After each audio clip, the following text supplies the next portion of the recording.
하나님의 말씀 보겠습니다. 하나님의 말씀은 데살로니가전서 4장 1절부터 12절까지 제가 한 절, 여러분들이 한 절 나눠서 읽어보겠습니다. 데살로니가전서 4장입니다. 그러므로 형제들아, 우리가 끝으로 주 예수 안에서 너희에게 구하고 권면하노니 너희가 마땅히 어떻게 행하며 하나님을 기쁘시게 할 수 있는지를 우리에게 배웠으니 곧 너희가 행하는 바라 더욱 많이 힘써라. 우리가 주 예수로 말미암아 너희에게 무슨 명령으로 준 것을 너희가 아느니라. 하나님의 뜻은 이것이니 너희의 거룩함이라 곧 엄난을 버리고 각각 거룩함과 존귀함으로 자기의 아내 대할 줄을 알고 하나님을 모르는 이방인과 같이 세욕을 따르지 말고 이 일의 분수를 넘어서 형제를 해하지 말라. 이는 우리가 너희에게 미리 말하고 증언한 것과 같이 이 모든 일에 주께서 신원하여 주심이라. 하나님이 우리를 부르심은 부정하게 하심이 아니요 거룩하게 하심이니 그러므로 저버리는 자는 사람을 저버림이 아니요 너희에게 그의 성령을 주신 하나님을 저버림이니라. 형제 사랑에 관하여는 너희에게 쓸 것이 없음은 너희들 자신이 하나님의 가르치심을 받아 서로 사랑함이라. 너희가 온 마게도냐 모든 형제에 대하여 과연 이것을 행하도다. 형제들아 권하노니 더욱 그렇게 하라. 11절 12절 같이 합시다. 또 너희에게 명한 것 같이 조용히 자기 일을 하고 너희 손으로 일하기를 힘써라. 이는 외인에 대하여 단정히 행하고 또한 아무 궁핍함이 없게 하려 함이라. 아멘. 예, 우리 서로 인사를 하기를 원하는데요. 오늘은 좀 더 특별하게 했으면 좋겠습니다. 지금까지는 멘트가 있었는데 오늘은 멘트가 없이요. 옆 사람을 보면서 격려의 박수와 응원의 박수와 잘 오셨다는 그 마음을 담아서 서로 눈을 마주치시고요. 박수를 이렇게 쳐주시면 좋을 것 같아요. 좀 특별하죠? 네. 감사합니다. 감사해요. 감사해요. 우리 교회는 사랑하는 교회인 줄 믿습니다. 할렐루야. 예, 그리스도의 사랑으로 내가 먼저 사랑하고 나 자신을 사랑하고 그리고 성도들을 서로 사랑하는 교회. 교회가 사랑이 빠지면 안고 없는 찐빵과 같은 줄 압니다. 그렇죠? 네. 오늘 말씀 제목은 그리스도인의 거룩한 삶 세 가지입니다. 그리스도인. 여러분들 그리스도인이죠? 예, 그리스도인으로서 거룩한 삶 세 가지를 오늘 성경은 말해주고 있는데 그 삶이 어떤 것일까 같이 나누시고 여러분들도 거룩한 삶을 사는 성도들 되기를 축복합니다. 오늘 그림에 보이는 것처럼 한 거지가 있었습니다. 이 거지가요, 매일마다 이 소녀는 구걸을 해서 살았습니다. 한 푼 주세요. 한 푼 주세요. 저를 도와주세요. 저를 도와주세요. 근데 하루는 거지가 구걸을 하고 있는 이 장소를 왕이 지나가게 되었습니다. 왕이 지나가다가 신하에게 명령합니다. 여봐라, 저 거지를 이제부터 왕궁으로 데리고 가자. 그리고 저 거지는 오늘부터 나의 아들이 될 것이다. 왕이 명령을 내렸습니다. 이 거지가 하루아침에 왕자가 되었어요. 왕궁에 들어갔습니다. 왕궁에 들어갔는데 이 거지가 어떻게 살았을까요? 왕자로 살았을까요? 거지로 살았을까요? 이 거지는 여전히 옛날 일을 버리지 아니하고 거지의 삶을 사는 겁니다. 옷도 이렇게 누추하게 되어 입고 아침만 되면 자기의 그 동양 바가지, 그 바가지를 들고 왕궁을 막 서성이는 겁니다. 여기 가가지고 한 푼 주세요. 저기 가서 한 푼 주세요. 달라고 막 얘기하는 겁니다. 옷도 이렇게 남루하게 입고요. 이 광경을 본 왕이 하루는 자기의 양자 아들 이 거지를 부릅니다. 얘야, 너는 지금 거지이니 왕자이니? 라고 물었더니 고민을 합니다. 내가 너를 거지에서 왕자로 삼았어. 그렇다면 어떻게 살아야 할까? 너는 왕자의 삶을 살아야 된다 라고 하면서 왕이 엄하게 꾸짖으면서 왕자의 삶을 살라고 이렇게 말합니다. 이 이야기는 오늘 그리스도인들에게 많이 적용되어지는 이야기거든요. 예수님은 우리를 죄 가운데서 구원하셨습니다. 사단 마귀의 그 속박 가운데서 그 올무를 다 끊으시고 참된 자유함을 주셨습니다. 그것뿐인가요? 하나님의 자녀로 삼아주셨고 영원한 나라 하나님 나라를 우리에게 선물로 주셨습니다. 예, 다른 말로 하면 우리는 하나님의 백성이고 하나님의 자녀입니다. 하나님의 자녀인데 여전히 누구의 삶을 사냐면 오늘 예를 들었던 거지의 삶을 사는 성도들이 있다는 것입니다. 여러분들은 어떠세요? 하나님의 자녀의 삶을 사나요? 그리스도인의 삶을 사나요? 아니면 여전히 예수님 믿기 전, 예수님 안에 들어오기 전 그 삶을 지금 살고 있나요? 바울은 오늘 우리들에게 너희들이 그리스도인이라면 이제부터는 변화받는 삶을 살라라고 권면하고 있는 내용입니다. 예, 바울이 말하고 있는 하나님이 우리들에게 주시는 말씀, 그 말씀 어떤 것일까요? 세 가지 중에 그 첫 번째입니다. 말씀을 실천하는 삶을 살라라고 하나님이 우리들에게, 하나님 백성들에게, 그리스도인들에게 말씀하고 있습니다. 먼저 살펴봅시다. 1절과 2절이요. 같이 읽어보실까요? 시작. 그러므로 형제들아 우리가 끝으로 주 예수 안에서 너희에게 구하고 권면하노니 너희가 마땅히 어떻게 행하며 하나님을 기쁘시게 할 수 있는지를 우리에게 배웠노니 곧 너희가 행하는 바라 더욱 많이 힘써라. 우리가 주 예수로 말미암아 너희에게 무슨 명령으로? 예, 무슨 말인가요?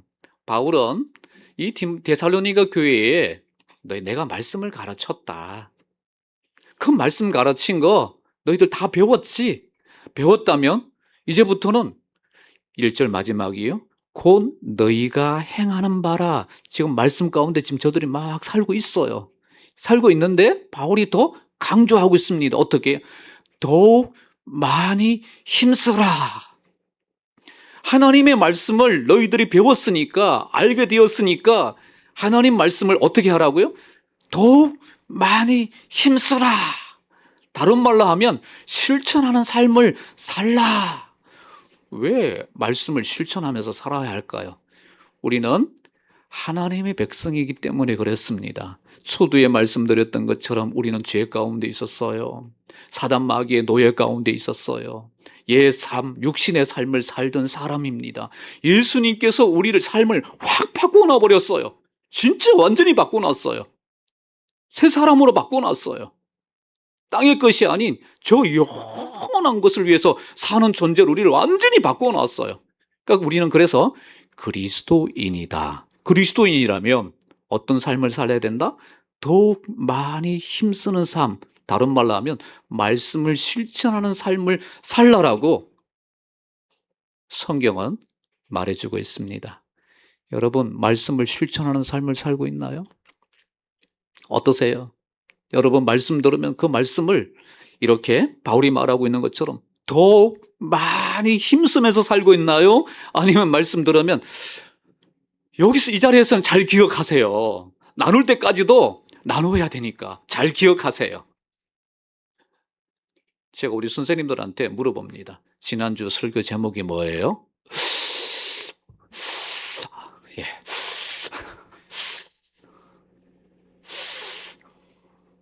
우리 권사님한테 제가 물어봤어요. 권사님, 집에서 예배드리 보니까 어때요? 목사님, 예배가 아니에요. 예배가 아니에요. 들어오는 게 아무것도 없대요. 정신이 없대요. 예, 영상 예배 드리시는 분들 정신없이 드리지 마시고 지금 집중해서 예배를 드리시기를 축복합니다. 그러니까 하나님의 말씀을 정말 우리가 듣고 그걸 묵상하고 다시 되새기고 또 되새기고 또 생활 속에 적용하고. 저는요 지난주 우리 청년들의 그 보고 아닌 보고 청년들이 말씀으로 산다는 얘기를 듣고 굉장히 흡족해하고 감사를 하나님께 드렸어요. 그 청년들끼리 제가 그 내용은 자세히 몰라요. 제가 아는 만큼만 혹시 제가 잘못 알고 있으면 나중에 저한테 수정을 해 주세요. 우리 훈이 형제 집으로 초대를 했고 초대해 가지고 같이 뭐 이렇게 사실은 지금까지 계속 데살로니가 교회가 서로 사랑하는 교회다. 서로 하나 된 교회다. 예, 그 말씀을 듣고 청년들이 그렇게 실천을 하는 것 같아요. 그 실천하는 모습을 보면서 야, 잘한다. 잘한다. 저는 지금까지 계속 마음만 먹고 있거든요. 어떤 마음을 먹고 있냐면 주일날 오후 예배가 끝나면 우리 집에 성도님들을 한번 초대할 텐데 한 번도 초대를 못 했어요. 제가 한 번도 초대를 못 했어요. 그 청년들이 그렇게 한다 그러니까 막 제가 도전받아 가지고 한 번을 하든지 두 번을 하든지 우리 집에 한번 초대를 해야 할 텐데 초대해서 맛있는 것 같이 먹어야 할 텐데 실천을 못 하고 있거든요. 하나 된 모습을 제가 못 보이고 있어요. 근데 청년들이 했다 그러니까 제가 어떻게 했어요? 그럼 맘 먹지 않겠어요? 그러니까 말씀을 실천하는 교회. 그러니까 바울이 너희들 더욱 많이 강조하잖아요. 더욱이라는 단어도 강조하는데 많이도 그리고 또 힘써 더욱 많이 힘써라. 예, 계속 말씀을 묵상하고 실천하면 이게 말씀이 내 몸에 배요. 근데 실천하지 않고 그냥 듣는 것으로 끝나버리죠. 말씀 안 배요. 진짜예요. 내 말씀 안 돼요. 내게 완전히 몸에 말씀이 배어가지고 자동적으로 막 움직이는 게 안 돼요. 그러니까 여러분들 더욱 말씀을 많이 실천하는 성도들이 되시기를 축복합니다. 할렐루야. 우리 장로님도 오전에 기도하시면서 기도하기 전에 그런 간증을 하셨죠. 지금 시간이 다 돼가요. 다 돼가는데도 이 은혜를 받은 게 너무 이게 좋으니까 이걸 막 오픈을 하는 겁니다. 시간 충분했으면 오늘 장로님 1시간에 하셨을 거예요. 말씀대로 사는 게 이렇게 좋은 거예요, 이게. 할렐루야. 말씀대로 살면 그 속에서 오는 기쁨들, 그 속에서 오는 놀라운 능력들, 그 믿음의 역사가 나타난다고. 데살로니가 교회가 그런 거예요, 그게. 그래서 바울이 더 강조하잖아요. 뭐처럼? 달리는 말에 채찍을 가하는 처럼. 저는 요즘 이게 말에 대한 묵상을 하다가 굉장히 많은 은혜를 받고 있거든요. 말을요, 물가로는 이 마수라 그러죠. 끌고 갈 수 있어요. 물은 말기수가 먹일 수 있나요, 없나요? 못 먹여요. 말이 먹어야 먹어요. 말 달리는 거, 말이 달려야 채찍질을 하지. 안 달리는 말 때리면 괜히 막 뒷발질을 합니다. 뒷발질 해가지고 기수 막 차버리고 막 그러거든요. 여러분, 믿음으로 말씀 붙들고 가는 우리 성도님들, 더 실천하는 성도님들 되시기를 바랍니다. 혹시 이 선수를 아시나 모르겠어요. 보통 축구, 손흥민 이러면 다 아시는데 안세영 이러면 우리 강 집사님 안세영 아시지요? 예, 우리 강 집사님이 배드민턴을 아주 좋아하시고 잘 치신답니다. 나중에 한번 기회가 되면 저랑 한번 예, 대결을 한번 해야 할 텐데요. 이 안세영 선수가 전 세계 대회에 나가면 그냥 메달을 그냥 다 휩쓸어 버려요. 전 세계 대회가 제가 제가 기억으로는 한 12개 내지 13개 정도 되거든요. 한 해에 한 10개 대회를 휩쓸어 버려요. 여러분 놀라지도 않아요, 진짜. 남의 일이라고 놀라지도 않아요. 10개 정도를 휩쓸어 버리는데 다들 이렇게 얘기합니다. 야, 여제다. 배드민턴에 그냥 와 진짜 대단한 분이야. 천재다. 다 천재라고 그러는데 사실 천재적인 능력도 있어요. 근데 천재적인 능력보다도 더 중요한 건 연습벌레라는 겁니다. 와, 엄청 연습시킨대요. 얼마나 연습시키는지 진짜 코에서 단내가 날 만큼 여기 누워 있잖아요. 연습시키고 또 연습시키고 아침 먹고 연습, 점심 먹고 연습, 저녁 먹고 연습 계속 연습. 이렇게 연습을 많이 하니까 원래 안세영 선수를 부를 때 질식 수비를 한다. 못 받는 공이에요. 그런데 넘어지면서 막 공을 받습니다. 어떻게 해서 이렇게 자동적으로 행동이 나올까요? 반복적인 훈련 때문에 그래요. 계속 남자 선수들과 막 강한 스파이크를 받아내고 막 뛰어다니고 막 계속 그걸 반복적으로 계속 하다 보니까 게임에 가가지고 이렇게 해야지 저렇게 해야지 머리 돌려서 하는 게 아니고 몸이 말하는 거예요. 몸이. 장로님 아시잖아요, 그죠? 축구할 때도 계속 이 잘 되신 분들은 몸이 해요. 내 머리를 써가지고 이렇게 한다는 게 아니라 몸이 움직여요. 모든 운동이 그래요. 몸으로 하는 거, 몸으로. 뭐라고요? 반복이에요, 반복. 오늘 바울도 더욱 많이 힘써라. 반복하라는 겁니다. 반복. 하나님의 말씀을 들었으면 그 말씀을 가지고 반복하라는 겁니다. 기도의 말씀을 들었으면 그래 오늘 내가 끝장 봐야지. 오늘 하루만 끝장 볼 거야. 내일은 빠이빠이. 이게 아니라는 거예요. 기도하면 계속 하루, 이틀, 3일 오늘 새벽 기도 갔더니 진짜 졸리더라. 너무 졸려서 안 돼. 졸리나 안 졸리나 진짜 너무 힘들어. 내일은 하루 쉬어야지. 이게 아니라는 거예요. 그날 졸았더라도 다음날 또 기도하러 오는 거예요. 사단마귀가 얘 안 올 것 같았는데 여기 와 또 앉아있네. 이거 참 진짜 이 집사님 도대체 이 성도님 도대체 뭐야 이거 이럴 정도로 그냥 와서 기도하라는 겁니다. 기도의 메시지를 들었으면 말씀을 듣는 것도 마찬가지잖아요.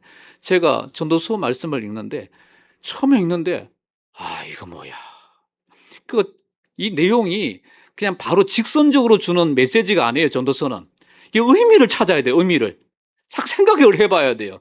그러니까 두 번째, 세 번째 막 생각을 해가지고 거기서 나오는 깊은 메시지가 있거든요. 그냥 한 번 읽어봐서는 몰라요. 두 번 읽고, 세 번 읽고, 모르겠다, 진짜. 솔로몬, 너는 도대체 어떤 사람이길래 이런 거 귀하게 깨달아가지고 성경 기록했지만 나는 모르겠다. 너는 아나, 뭐 이러면서 읽거든요. 그러면서 묻고 또 묻고, 와. 전도서 속에 들어있는 그 귀한 메시지가 얼마나 귀한지, 이거 로마서네, 완전히? 전도서 속에 로마서가 들어있네? 로마서 속에 전도서가 들어있네? 서로 짝이 있네? 막 이걸 막 발견하는 겁니다. 반복이에요, 반복. 누구처럼요? 조선시대 때에 반복했던 1만 번을 책 한 번 읽었던, 책 한 권을 1만 번 읽었던 김덕신처럼 읽고 또 읽고 또 읽고 또 읽고 또 읽고 보는 겁니다. 네. 뒤에 사람 많이 계셔요. 돌아오시라 그러세요.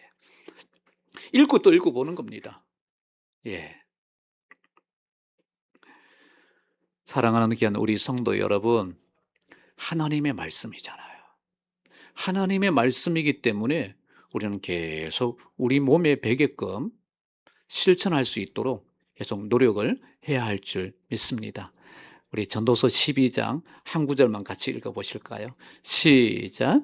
지저들의 말씀은 찌르는 채찍 같고 해중의 서석들은 말씀들은 잘 박힌 목 같으니 다 한 목자가 주신 바이니이다.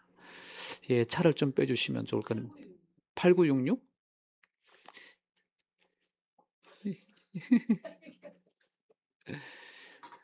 예, 우리 자막에도 이게 띄우는 뭘 해야겠네요. 예, 저는 이 부분에 굉장히 은혜가 됐어요. 해중의 스승의 말씀들은 잘 박힌 못 같으니, 잘 박힌 못. 못이 잘 박혀 있으니까 십자가가 안 떨어져요.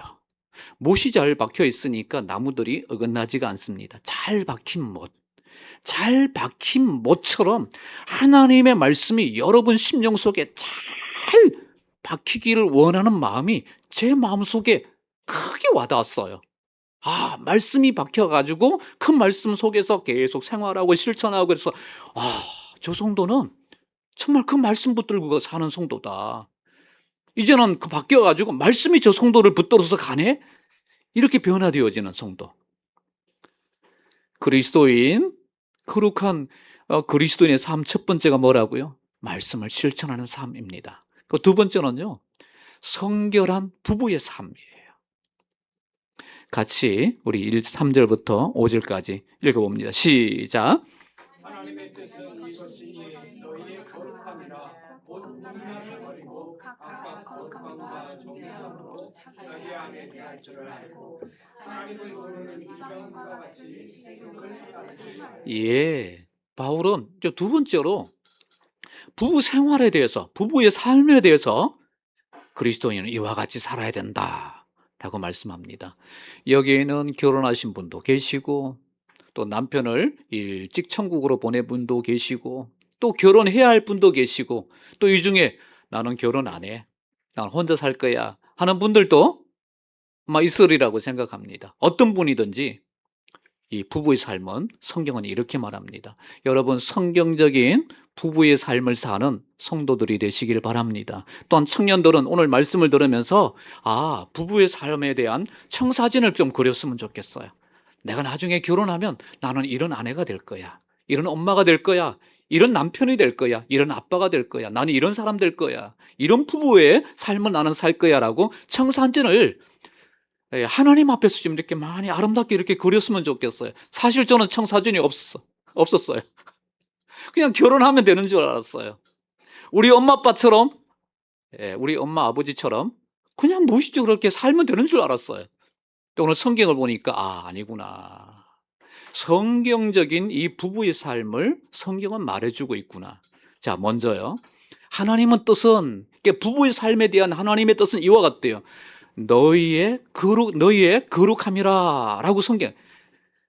우리는 거룩한 백성입니다. 믿으십니까? 우리는 거룩해요. 언제요? 목사님, 언제 우리가 거룩해졌어요? 예수 그리스도의 피로 인해서 우리는 거룩한 하나님의 백성이 되었어요. 거기서 항상 기초가 시작이 되어야 돼요. 우리는 하나님의 백성이 되었고 하나님이 우리를 피로 거룩해 한 사람이 되었다. 그래서 베드로는 이렇게 내가 거룩하니 너희도 거룩하라 라고 말합니다. 우리 힘으로는 거룩해질 수 없어요. 예수로 인해서 나는 거룩해진 백성이다. 우리 자녀도 마찬가지고 모두가 그리스도 안에 있으면 거룩한 사람입니다. 곧 뭐하라고요? 엄난을 버리라. 그 시대에 부부 사이에 엄난이 많이 찾아왔는 봐요.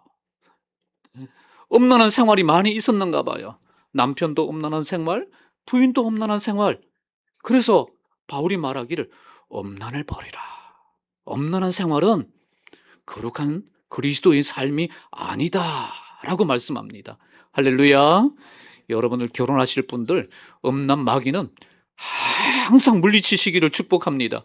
엄난 마귀야, 우리 두 부부 사이에 들어오지 마라. 예수 이름으로 선포하노니 들어오지 마라.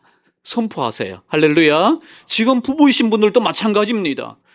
나와 너 사이, 아내와 남편 사이에 엄난 마귀가 틈타지 못하게끔 조금 더 틈을 주지 마세요. 남편에게 틈이 생기면 여러분 아내가 막아주셔야 합니다. 남편도 마찬가지입니다. 아내를 막아주셔야 합니다. 틈이 있으면 안 돼요.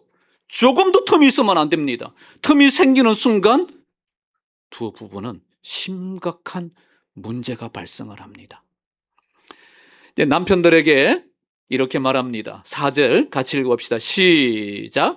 각각 거룩함과 존귀함으로 자기 아내 대할 줄을 알고. 각각 남편과 아내가, 특히 남편이 거룩함과 아내를 대하는데요, 거룩함으로 대하래요. 함부로 대하지 말아요. 나이가 많든 적든 아내를 또 남편을 함부로 대하면 안 됩니다. 함부로 대하지 않기를 축복합니다. 할렐루야. 저희 사람 잡사모가 저한테 나를 부를 때 존칭어를 쓰라고 신신당부를 하는데 제가 그게 안 돼요. 자꾸 핑계를, 나는 경상도 남자야. 나 경상도 남자이기 때문에 사실 이 말 속에 다 들어있어. 뭐 이러면서 제가 못하고 있거든요. 진짜 처음부터 안 하니까 이게 안 돼요.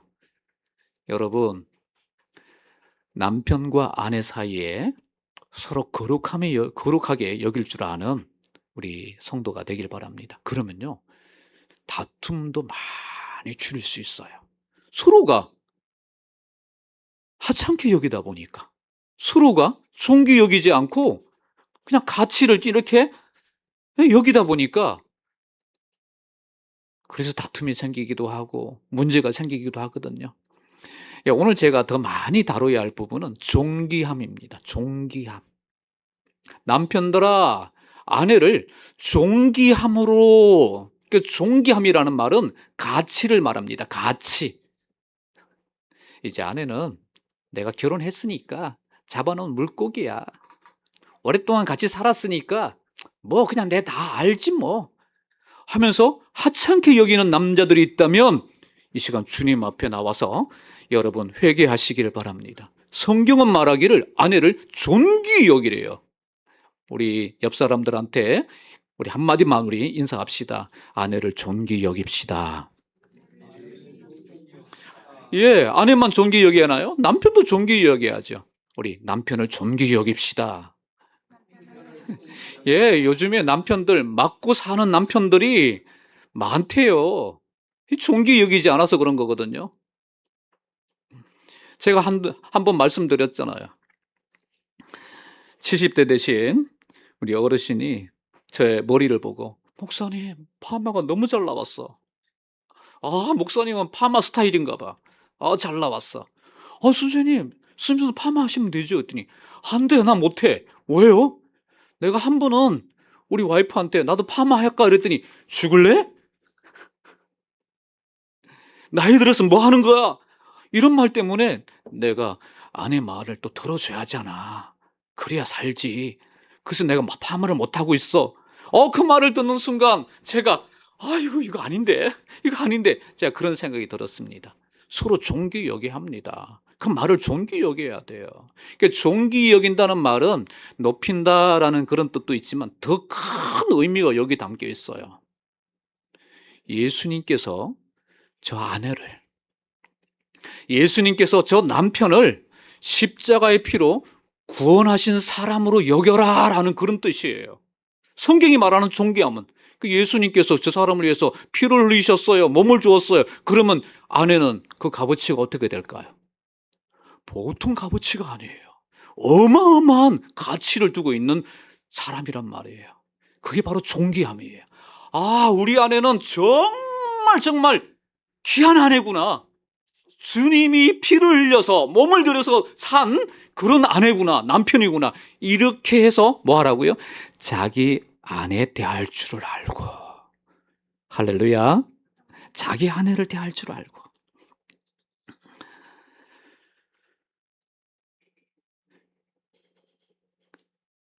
예, 6절, 7절, 8절 우리 같이 우리 차근차근 읽어봅시다. 시작. 이 일의 분수를 넘어서 형제를 해하지 말라. 이는 우리가 너희에게 미리 말하고 증언한 것과 같이 이 모든 일에 주께서 신원하여 주심이라. 하나님이 우리를 부르심은 부정하게 하심이 아니요 거룩하게 하심이니 그러므로 저버리는 자는 사람을 저버림이 아니요 너희에게 그의 성령을 주신 하나님을 저버림이니라. 예, 근데 바울이 불륜에 대해서 말하고 있는데요. 분수를 넘어서 부부 사이의 이 관계를 넘어서서 남편이 다른 여자를 좋아합니다. 아내가 다른 여자를 좋아합니다. 그래서 불륜이 생겼고 바람이 생겼습니다. 그러면 어떤 결과가 온다고요? 예, 본인들에게도 상처가 되지만 가정에 엄청난 상처를 줍니다. 특히 자녀들에게 상처 주고 반대되어지는 배우자들에게도 엄청 상처를 줍니다. 그럼 그것만 넘을 뿐인가요? 예, 그 가족들에게도 이쪽에도 양쪽에도 다 상처를 그래서 넘어서 형제를 해야 하는 행동이다. 해하지 말라라고 해야 하는 행동이래요. 그것뿐 아니라 하나님을 근심하게 하는 행동이니까 너희들 조심해야 돼. 청년 여러분들 지금부터 마음을 단단하게 먹으시길 바랍니다. 내가 결혼한 아내, 결혼하면 이 아내밖에 나는 다른 사람이 없어. 다른 사람이 없어. 우리 임 집사님에게는 누구밖에 없나요? 고백하세요. 우리 강 집사님에게는 누구밖에 없나요? 예, 고백하세요. 우리 임 전도사님 누구밖에 없나요? 예, 김 전도사님밖에 없어요. 누구요? 예, 옆에 있는 김 전도사님밖에 없습니다. 저도 마찬가지입니다. 그런데 세상은 안 그래요. 자꾸 우리 눈을 다른 사람으로 돌리게 만들어요. 다른 사람에게 돌리게 만듭니다. 결혼하면 오로지 누구만 봐야 돼요? 예, 결혼하면 오로지 콩깍지가 씌어야 돼. 인숙이밖에 없어. 인숙이 외에는 나는 없어. 오로지. 예. 이런 부부 삶이 되기를 축복합니다. 할렐루야. 말씀 몇 구절 우리 같이 볼 텐데요. 성경은 이렇게 부부 사이의 말씀을 이렇게 말씀하고 있습니다. 먼저 창세기 2장입니다. 같이 읽어봅시다. 시작. 이러므로 남자가 부모를 떠나 아내와 합하여 둘이 한 몸을 이룰지니라. 창세기 2장에 하나님이 가정을 만드시는데 남자더라 아내더라 부모를 떠나래요. 몸도 떠나기도 하고 마음도 떠나기도 하고 정신적인 것도 떠나기도 하고 물질적인 부분도 떠나랍니다. 특수한 부분들이 있어요. 특수한 부분들은 예외이지만 대체적으로 부모를 떠나야 합니다. 제가 특수하다고 말씀드렸어요. 그렇지 않은 그런 부분도 있습니다. 그러나 떠나야 합니다. 떠나서 행복한 가정을 이루어야 합니다. 마태복음 19장입니다. 시작. 그런즉 이제 둘이 아니요 한 몸이니 그러므로 하나님이 짝지어 주신 것을 사람이 나누지 못하였으니 하나님이 짝지어 주신대요. 할렐루야. 나는 성격이 안 맞아요. 물질적인 어려움이 있어요. 그래서 이제 헤어져야 할 것 같아요. 주님은 참 이런 부분도 아파하시고 받아주기도 하시지만 성경은 말하기를 짝지어진 것 나눌 수 없음을 말하고 있습니다. 할 수만 있으면 기도하면서 하나 되어지는 부부들이 되시기를 축복합니다. 에베소서 5장입니다. 시작. 그러므로 사람이 부모를 떠나 그의 아내와 합하여 그 둘이 한 육체가 될지니 그의 비밀이 크도다. 나는 그리스도와 교회에 대하여 말하노라. 그러나 너희도 각각 자기 아내 사랑하기를 자신같이 하고 아내도 자기 남편을 존경하라. 31절에 보면 이렇게 말합니다. 그러므로 사람이 부모를 떠나 그의 아내와 합하여 그 둘이 한 육체가 될지니. 이 한 육체는 평생 죽을 때까지 저는 여러분들에게 당부를 드립니다. 결혼을 하시면 더욱더욱 친구처럼 되시기를 바랍니다. 더욱 가까워지기를 바랍니다. 아이고 나이가 들었으니까 이제는 좀 우리는 전우야 좀 또 떨어져 살아. 아닙니다. 절대로 성경은 그렇게 말하지 않습니다. 고린도전서 7장입니다. 시작. 서로 분방하지 말라. 다만 기도할 틈을 얻기 위하여 합의상 얼마 동안은 하되 다시 합하라. 이는 너희가 절제 못함으로 말미암아 사단이 너희를 시험하지 못하게 하려 함이라. 모든 부부에게 적용됨을 깨달으시길 바랍니다. 베드로전서 3장입니다. 시작. 남편들아 이와 같이 지식을 따라 그의 아내와 동거하고 그를 더 연약한 그리스도 또 생명의 은혜를 함께 이어받을 자로 하라. 이 여기라 이는 너희 기도가 막히지 아니하게 하려 아내보다 남편들아가 많지요. 남편 잘하면 돼요. 할렐루야. 여러분 남편 잘하시면 됩니다. 남편들아 이와 같이 지식을 따라 너희 아내와 동거하고 어떻게 하라고요? 아내를 연약한 그릇처럼 여기래요. 지금 우리 아내는 남자가 되었습니다 라고 할지라도 연약한 그릇처럼 부드럽게 대하랍니다. 말할 때도 부드럽게 대하고요. 제가 이게 40대까지는 이게 안 됐어요. 정말 이게 안 됐어요. 저희 사모가 힘든 일이 있거나 좀 투덜거리는 일이 있으면 저는 항상 율법주의자였습니다. 여보, 그건 말이야. 이렇게 해가지고 그렇게 된 거야. 항상 답정남이었어요. 답을 얘기해 주는 겁니다. 지금 이렇게 고난이 있는 건 나중에 사모로서 더 크게 쓰시려고 하는 것이기 때문에 이 고난을 이겨내야 돼. 답만 계속 줬어요. 그랬더니 하는 말이 당신하고 얘기하면 벽하고 얘기하는 것 같아. 너무 답답해. 뭘 하지 않았나요? 공감을 하지 않았어요. 공감. 이제는 제가요 완전히 바꿨습니다. 그랬어? 어떤 놈이야? 어떤 놈이 감히 박인숙이를 그렇게 힘들게 내가 한번 갈까? 찾아가서 내가 한번 혼내줄까? 공감을 해줍니다. 답은 거의 얘기 안 해줍니다. 사랑하는 우리 성도 여러분, 부부 사이에 공감하는 말 많이 해주시길 바랍니다. 특히 남편들요, 답 얘기해 주려고 하지 마시고요. 자꾸 답 얘기해 주시거든요. 정답 얘기해 주시려고 그러거든요. 연약한 그릇입니다. 마지막 전도서 9장입니다. 시작. 모든 날 곧 하나님이 해 아래에서 내게 주신 모든 헛된 날에 내가 사랑하는 아내와 함께 즐겁게 살지어다. 그것이 내가 평생에 해 아래에서 수고하고 얻은 내 몫이니라. 중간쯤에 보니까 내 사랑하는 아내와 함께 즐겁게 살지어다. 성경이 이렇게 기록합니다. 내 사랑하는 자녀들과 함께 즐겁게 살지어다. 살다 보면 자꾸 남편, 아내는 멀어지고 누구와 가까워져요? 자녀들과 자꾸 가까워지거든요. 성경은 그렇게 말하지 않습니다. 남편과 아내와 자꾸 가까워지래요. 더 가까워지래요. 더 많이 아는 사이가 되랍니다. 할렐루야. 우리 부부들은 더 가까워지고 사랑이 넘쳐나고 그리고 알콩달콩 사는 가정들이 되기를 축복합니다.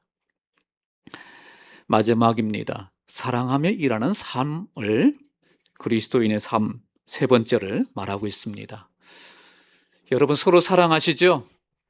성도들 서로 사랑하시죠? 우리 교회가 사랑이 있어서 참 감사합니다. 그러니까 바울은 이 데살로니가 교회가 사랑하는 교회여서 더 이상 말할 필요가 없다. 정말 말할 필요 없을 정도로 너희들은 사랑하는 교회다라고 칭찬을 해주면서 11절 12절에 이 말씀을 하고 마무리를 하고 있습니다. 11절 12절 같이 읽읍시다. 시작. 또 너희에게 명함과 같이 조용히 자기 일을 하고 너희 서로 이야기를 있으라. 이는 외인에 대하여 단정히 하고 또한 아무 궁핍함이 없게 하려 함이라. 바울이 이 부분에서 일하는 삶에 대해서 말하고 있는데 일하는 삶에 대해서 아주 독특한 표현들을 하고 있어요.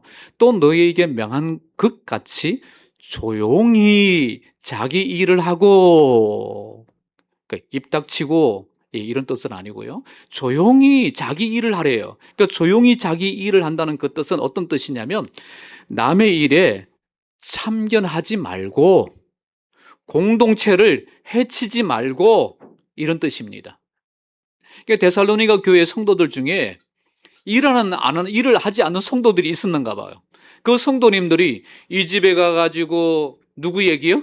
저 집 얘기를 이 집에, 또 이 집 얘기를 또 어디로요? 저 집에 가서 계속 얘기를 막 퍼뜨리고 다닌 겁니다. 저 집에 무슨 문제가 생겼대 하고 또 여기에서 여러분 이렇게 얘기하고 나면 어떤가요? 그 사람이 그 얘기하지 말라 그러는데 내게 어떻게, 근데 그걸 또 무마하려고 또 가서 얘기합니다. 내가 얘기한 거 비밀로 해줘야 돼? 비밀. 내 입에서 나가는 순간 비밀은 있나요 없나요? 없어요.